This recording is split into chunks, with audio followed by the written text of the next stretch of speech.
Hei, ketemu lagi kali ini bersama Rojali tentunya. Orang biasa, bukan selebritis. Aduh, sampai gatel nih. Kali ini lagi jalan-jalan ke pasar. Tadinya mau belanja-belanja gitu. Buat apa? Ya buat makan. Ini namanya Pasar Kopro di wilayah Tanjung Duren ya. Nanti kita lihat-lihat sebentar apa yang akan terjadi di sana. Ya, yuk, kita lihat-lihat lagi yuk. Siapa tahu ada yang menarik. Walaupun ini hanya sekedar pasar biasa. Nah, ini ketika mulai masuk dari parkiran ya, Rojali lupa apakah pintu timur, barat, utara, selatan. Pokoknya masuk aja. Nah, begitu masuk kalau kita lihat ini di lantai 2 ya. Cukup menarik, yaitu rata-rata yang jual di area situ, ini Lex Generalis ya. Jadi kalau kita lihat ada bumbu gitu ya, ada bawang, ada kerupuk, ada micin gitu ya, ada cabai, ada bawang bombay, ya khas pasar lah. Kalau masalah kebersihannya cukup lah ya, masalah kebersihannya. Excellency enggak, cukup aja. Nah itu orang jual kentang dan sebagainya. Nah, yang lucu di sebelah kiri tuh, yang sebelah kiri tadi kita sempat lihat itu sayur-sayuran tuh. Sayur-sayuran seger di sana. Jadi kita bisa melihat di sana. Nah, teman-teman, ini sudah mulai masuk pasar Tomang Barat atau yang biasanya disebut pasar Kopro. Di sini kalau dari parkiran kita lihat sebelah kiri, ada orang jual-jual sandal. Nah, di sini kita lihat nih. Ada PD 1000, apa tadi ya? Ini toko kecil ini 1001. Ini adalah orang jual kopi yang enak banget. Jadi kalau cari kopi di Pasar Kopro di PD 1001 ini. Enak banget. Nah, kita mulai jalan nih. Mulai jalan sebelah kanan ya barang-barang plastik lah. Nah, ini biasanya emak-emak rumah tangga. Ngerti banget masalah ini. Pasar demikian menarik. Kenapa? Karena setiap orang selalu kalau nggak mencari sesuatu di pasar, pasti juga berbicara mengenai harga pasar. Jadi apa sih harga pasar itu? Jadi seharusnya kita belajar dari pasar tradisional itu sendiri, di mana supply and demand itu bertemu. Dan yang dimaksud harga pasar adalah kesepakatan antara harga jual dan harga beli. Jadi harga pasar ditentukan oleh kesepakatan.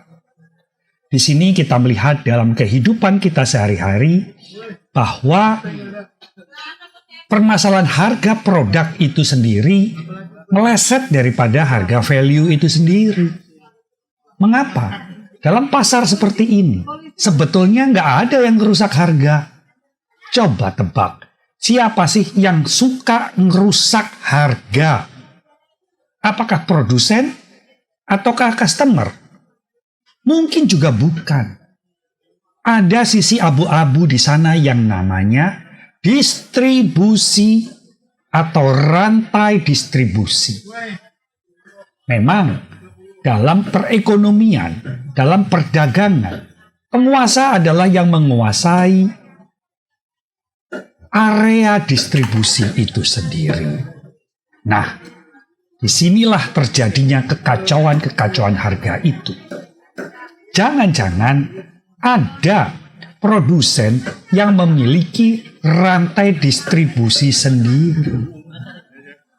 Ketika para distributor itu memainkan harga, maka rusaklah yang dimaksud dengan harga pasar. Sementara dalam pasar tradisional seperti ini, ada yang namanya juga keseimbangan harga. Keseimbangan harga ini apa? Keseimbangan harga ini bukan melulu bahwa supply menentukan harga, tidak. Tetapi customer penentu harga juga tidak.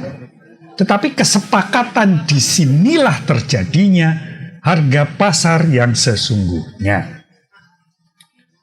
Kalau kita pelajari masalah naiknya minyak goreng, cabai, jangan-jangan bukan masalah alam atau situasi, tetapi ada peran daripada orang-orang yang karena ketamakannya, karena kerakusannya, mereka malah ingin mengatur harga dan menentukan harga pasar. Jadi dalam teori ekonomi bukan melulu hal itu yang harus terjadi. Equilibrium harga pasar dipengaruhi juga dengan elastisitas harga pasar, di mana elastisitas ini, aduh sampai ngomong besosolen sih, cek. Elastisitas harga ini maka akan dipengaruhi masalah supply and demand. Lucunya kalau misalnya nih harga daging tiba-tiba naik, kalau dikaji lagi harga pasarnya dengan fokus pada masalah distribusi dan siapa kemudian yang memainkan peran harga tersebut, maka kalau menurut Rojali sebagai orang biasa saja, hal ini tentunya bisa kita telisik. Oleh karena itu, marilah kita belajar dari pasar tradisional ini.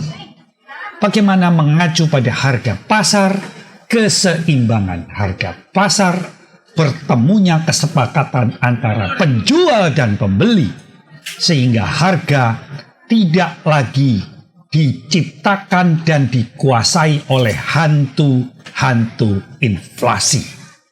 Nah, oke, kita lanjut jalan-jalan. Kalau sekarang habis ngomong masalah harga pasar, ini kita lihat beberapa kegiatan. Sebetulnya mereka para penjual dalam hal ini tentu juga ingin ada pembelinya. Mereka juga nggak mau sepi. Nah, misalnya di sini nih, kalau kita lihat salah satu penjual. Di sini penjual ini menyediakan bahan-bahan atau penyedap untuk masakan. Sini saya ngantar istri saya dan ngantar mama mertua saya yang akan memasak makanan kesukaan saya. Di sini dia juga berusaha melayani dengan baik, menyediakan dan juga menunjukkan harga-harga yang pantas. Sementara di sebelah sana ada warung Ibu Murdi yang lumayan ya kalau kita lihat. Sehingga inilah kenikmatan pasar itu. Ayo kita kunjungi pasar tradisional, belajar dari pasar itu sendiri. Sehingga apa? Sehingga kita tahu bahwa supply and demand tidak semerta-merta, melainkan kita harus tahu siapa hantu abu-abu itu.